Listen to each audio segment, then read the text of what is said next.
Good morning. I'm George Latimer, Westchester County Executive.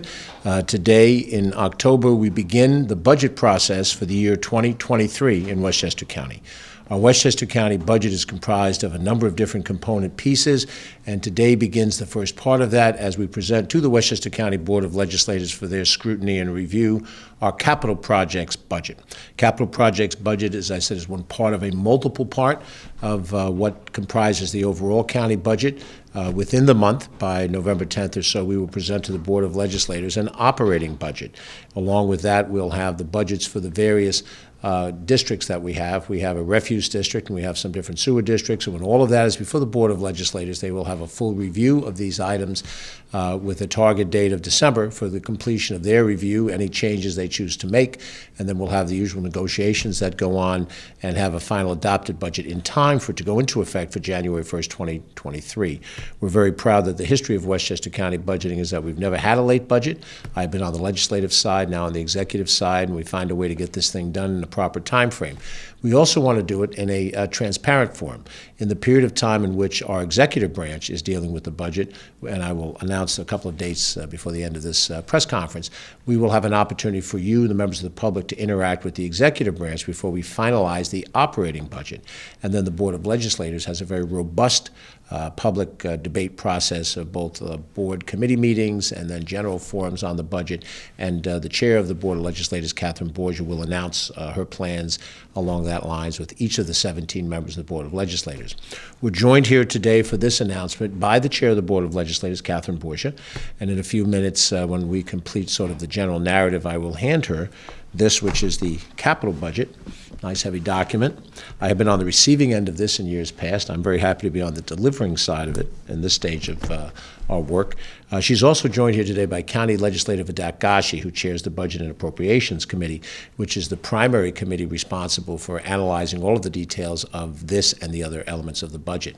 I'm also joined by my executive team. Ken Jenkins, our Deputy County Executive, is out of the county for today, but we have Joan McDonald, who is our Director of Operations, Emily Saltzman, who is our Deputy Director of Operations, Larry Sewell, who is our Budget Director, and we have a number of other key commissioners who are with us here and other very important people in the executive branch that really did much of the groundwork that leads to this budget being ready for presentation. We should point out, and I'm sure most people know this, the capital budget covers physical construction work that is done across Westchester County.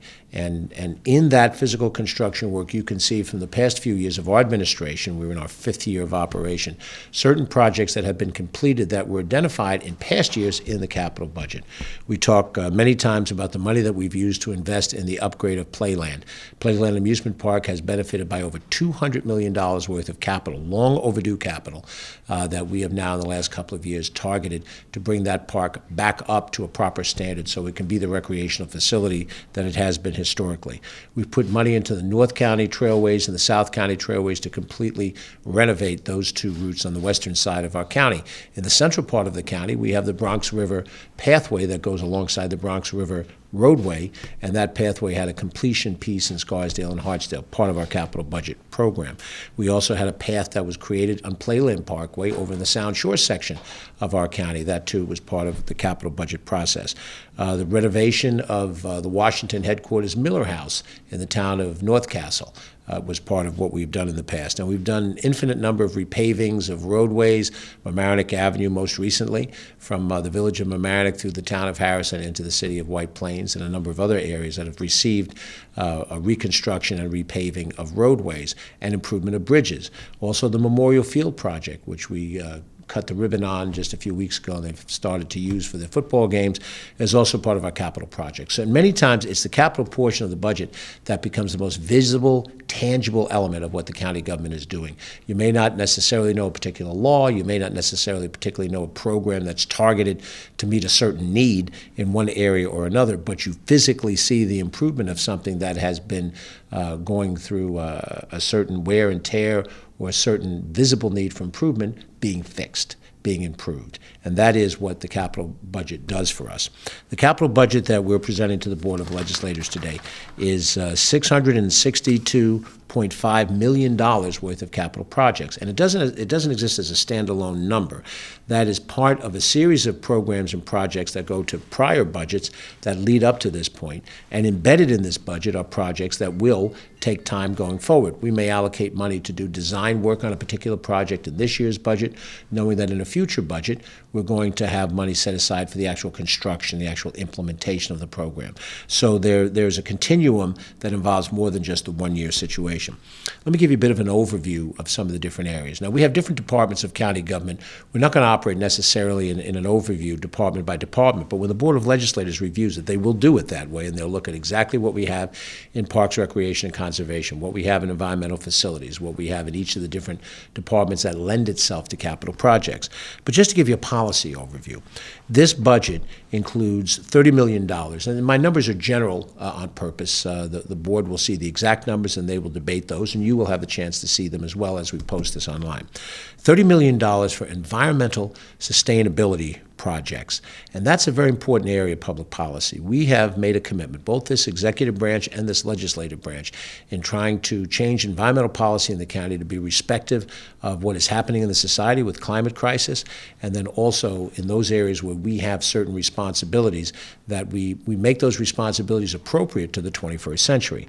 I want to thank Peter McCart, who leads our environmental energy sustainability effort here in the executive branch, for his leadership on these issues. He's been front and center and working along with our operations team very effective. $30 million in this area includes monies for electric vehicle charging stations that will be implemented in Westchester. And then we're also creating, very innovatively, I want to compliment Joan McDonald and her team, a $5 million grant program that will allow local governments to bid for chunks of money to help them put electric charging stations in their communities. And of course, you've seen some examples of that already. If you go to the North White Plains train station, you're commuting on Metro North, you'll see a bank of 10 electric vehicle charging stations. You'll see them at some of our different golf courses. If you play around a golf at Hudson Hills, there's electrical vehicle charging stations there, so while you're playing around a golf, you can plug in and get a charge out of that. So that is part of what we set aside money for. We've set aside money for flood mitigation in this area. We know that we've got a flooding problem, and it's practically universal in this county. But we put additional money in here to deal with projects, or a specific project in which the Sheldrake River, the Mamaroneck River, tend to flood in downtown Mamaroneck. That is addressed to some greater degree by a county being a partner, along with the state and the federal government, in trying to deal with that one, and other areas which we watch for flood mitigation. We've put aside over $40 million in parks and parks-related improvements. We're looking at major improvement in the Playland Ice Casino, drainage in the Playland parking lot. And that's not just a normal parking lot drainage. Playland parking lot drainage sits hard on the Long Island Sound. So anything that happens that becomes a problem there becomes a problem, potentially a pollution into the Long Island Sound. The Cranberry Lake Preserve, one of our 6 nature reserves in Westchester County, located in the town of North Castle. We've already allocated in this current year's budget cycle the emergency repairs to the Wilson Woods Pool, which will be conducted. That renovation, reconstruction will be conducted in 2023. And a reconstruction of the Sprain Ridge Pool building. We're going to start with design work on it, but that facility, which had a tremendous improvement in pools that had laid empty for 8 years, and they're now back in business, the pool building structure around it is deficient, and we're going to begin to tackle that during this budget process. And although not specifically a park, Hilltop Hanover Farm, which we have really made a commitment to making it the kind of operating farm that is a great, enjoyable, educational experience for individuals, located in the town of Yorktown, is going to receive some additional capital money desperately necessary to bring them up closer to where we want them to be. So over $40 million set aside for our parks. We have almost $200 million set aside in this capital budget to deal with our environmental facilities. Now, that's a fancy word to deal with how we deal with our garbage and how we deal with our sewage. And it's a matter of public health. It's a matter of the convenience to be able to grow, where you cannot do that unless you have access to proper disposal of waste products, whether liquid or solid. So our 7 major wastewater treatment plants and related functions in Peekskill, in Ossining, the very large Yonkers Joint Waterworks in the southwestern corner of the county, in the Blind Brook plant, which is in the city of Rye, Portchester, New Rochelle, and Mamaroneck. All 7 of those plants will get a certain amount of allocation for upgrading purposes. And the upgrades, the efforts being made there is not merely just to better treat the sewerage, it's because the effluent that they discharge goes into the Hudson River and the Long Island Sound. And we want to try to get the highest possible water quality by having the highest possible effective treatment. Commissioner Vincent Kopicki, who heads our Department of Environmental Facilities, is working on these plans consistently. If we had all the money in the world, we'd make all the improvements in 1 year. But in this year, we're making significant steps in that direction. I want to compliment Commissioner Kopicki and his team for their work in that area. We've allocated in this budget $95 million for our transportation system. And of course, our transportation system is focused on the B-Line bus system.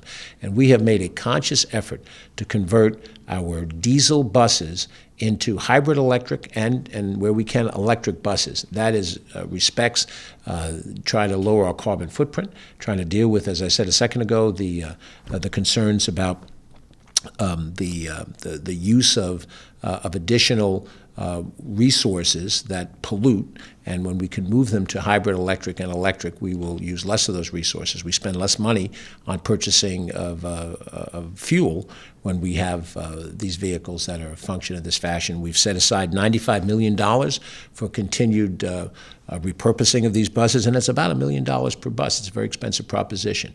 In the past, we've had some assistance from the federal government, and we look forward to further assistance from the state and the federal government. The federal government has made some decisions in this area, and of course, you're all aware of the Environmental Bond Act at the state level, which is a matter of public referendum in this November's election, and depending on the disposition of that referendum would allow for a certain amount of money, which we will look at for this and other purposes to help get state money to help complement county money. It may allow us to do more than what we have budgeted here. So we'll start with what we have here and we'll try to move forward. We put into this budget $90 million in capital to advance our affordable housing efforts. And this has been a commitment that we've made over the last number of years. Emily Saltzman, our Deputy Director of Operations, working alongside Norma Drummond, who's our Commissioner of Planning, who's with us today, her Deputy Commissioner Blanca Lopez. They have worked diligently to try to help us identify how we can best get more affordable housing units on the ground in real-world terms. Now, the county does not have a housing agency. We cannot develop the housing itself. We incent it.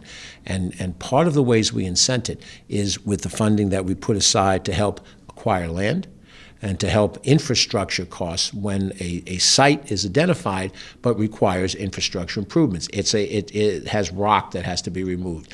It has polluted land that has to be removed. It needs a sewer pipe extension. It needs curb cuts, whatever those needs are. Norma, Blanca, and with the leadership of Emily and Joan McDonald have been very diligent about providing those resources so that we can announce support, as we did yesterday, for a site, Lamora Senior Housing in Yonkers on Mulberry Street in the Hollow, or when we've done a host of other different affordable housing projects. And, you know, there are folks who will say, well, you've got to set a goal. How much do you want to hit as a goal? I think goals are essential. But what's more essential is putting money behind practical programs that actually build housing units. And I want to thank Norma and Blanca and Emily for their leadership in making sure these things happen. The $90 million that we've set aside here also includes a $50 million allocation from our ARPA funds. That is the money that's been made available by the federal government under President Joe Biden and the Congress of the United States. And that money has been set aside specifically for purposes like this.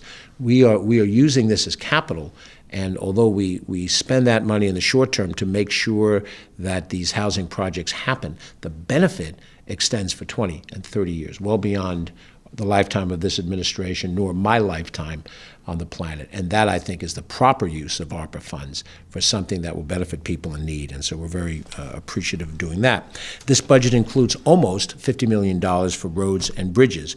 It has a significant improvement in this cycle for Central Park Avenue.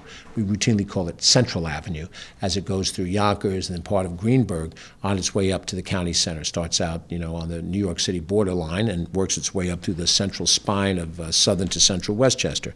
Major project in Central Park Park Avenue. We'll be redoing some of the bridges as well within this allocation of money. The Austin Avenue Bridge over I-87 in Yonkers is one of the projects identified. We have resurfacing, continued resurfacing of parts of the Bronx River Parkway, which the county owns and operates. The Parkway is in consistent need of resurfacing. Had we had enough money, we'd do it all, but we do it in pieces so that we have a continual improvement of that. And, I thank the leadership in all of these different areas that we've done this. And then we look at very specific projects all across the county that will fall under this area where there'll be certain money allocated. Gallows Hill Road Bridge in the town of Cortland. Route 22 Bridge in Armonk. We have project here to help Park Avenue Bridge on the Harrison-Rye border over Beaver Swamp Brook undergo improvement. Bryant Avenue in White Plains. Virginia Road that crosses Mount Pleasant and the town of Newcastle. Pearl Street in Portchester. We have projects here that will be in Peekskill, East and West Main Street, and Division Street. And I should point out that many times it is the county legislators and the municipal officials that bring these priorities to our attention. Nancy Barr, Vice Chair of the Board of Legislators, legislator who represents Portchester, brings to our attention the importance of the repaving of Pearl Street. Colin Smith, the legislator who represents Peekskill, brings to our attention the need to act on some of these Peekskill projects. And in that regard, the executive and the legislative branch works cooperatively. We listen, we hear, and we try to include these kinds of projects in the things that we do. And that is a good example of it. People will ask us to, is every project a macro project? Are we doing major improvements everywhere? I use as just one example, the Westchester County Airport. That is a subject of a master plan review that we're doing right now, and people are always afraid, you're going to expand the airport. You're going to do something at the airport that's going to make it difficult for me who lives either near the airport or on the flight path. This plan has one capital improvement for the airport. It is about a $5 to $6 million allocation to create a new building to house our snow removal equipment. So that is the extent of our capital investment in the airport, and something that we know is absolutely necessary. We have to maintain the quality of our equipment because we want to keep the snow off the runway for public safety purposes. But the people who fear, extension of the runway and all of these things, that's not here. And it's very important to realize when you look at this document, it's a detailed document. The Board of Legislators will go through it in some great detail. This was put together by all of the commissioners and the senior management team with great specificity. But it is a flexible document. As we learn things between today and whenever the Board of Legislators adopts this, we'll assume sometime in early December, we will get other input, and it may adjust what priorities there are. There may be a need that we didn't identify, and we're flexible to try to include it. There may be a project for which the urgency isn't as great today, and we can look at a different project to have that urgency attached to it. All of those things are part of what you have in democracy. Democracy is a dialogue. If it were a dictatorship, there wouldn't even be a public press conference to announce it. It would just be by rule of whoever was in charge. But that's not what we believe in.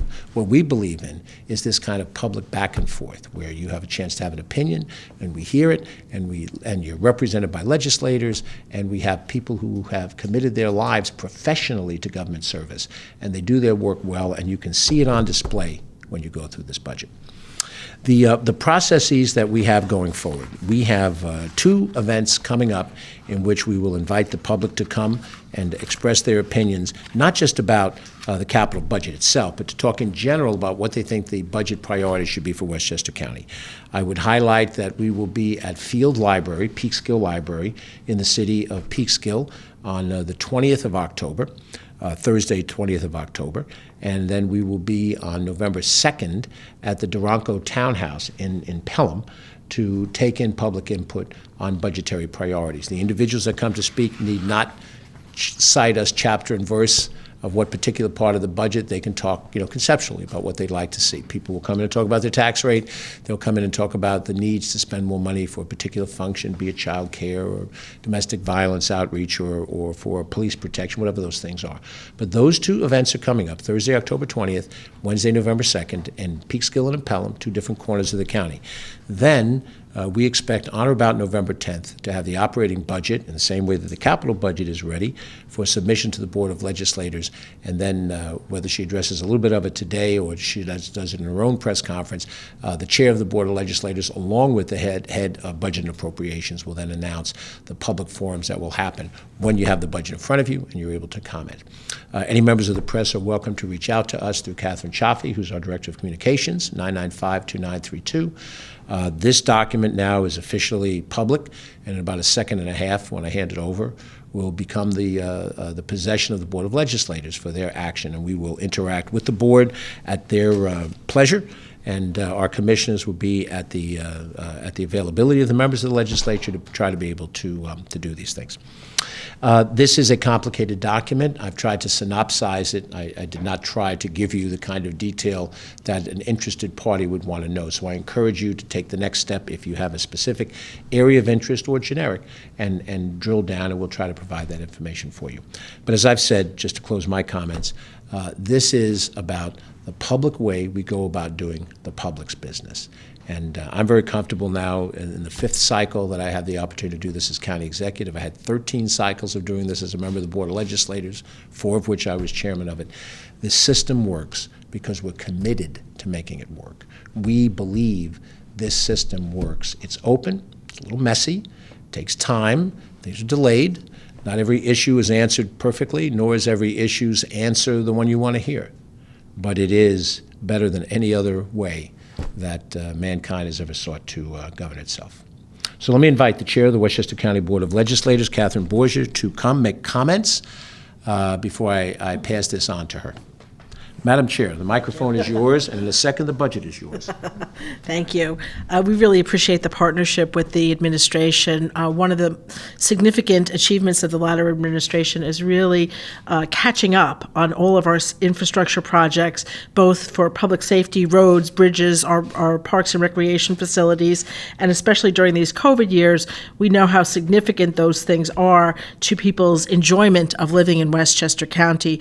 We just came back, my colleagues and I just came back from the nonprofit Westchester Forum, where we talked about many of their needs, which would be addressed in the operating budget. But we made a point of saying all of the work that we're doing on our infrastructure, all the work that we're doing to create public safety, to create beautiful spaces for people to enjoy all that Westchester County has to offer, is also significant for the nonprofit and business communities. So we really appreciate this work. We're looking forward to digging deep in our annoying way and asking loads of questions. Just get ready, commissioners,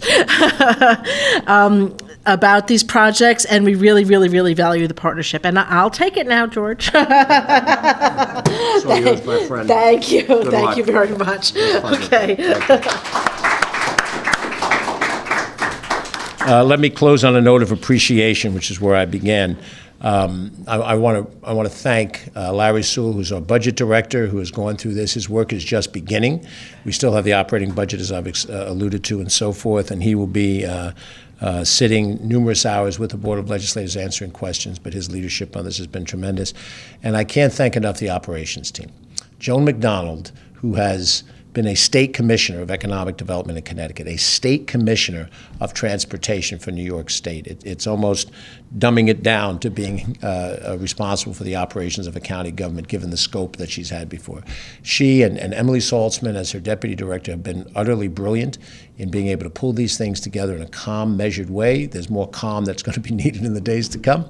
But I think speaking for both Ken Jenkins, the deputy county executive, and myself, we're extremely grateful for the leadership that Joan has shown and Emily has shown, and all of the commissioners that report to him. So Joan, please understand that we appreciate that, and we want the county to know how much we appreciate that. So with that, I bid you a good day. We will be communicating with you on more than one topic in the days to come.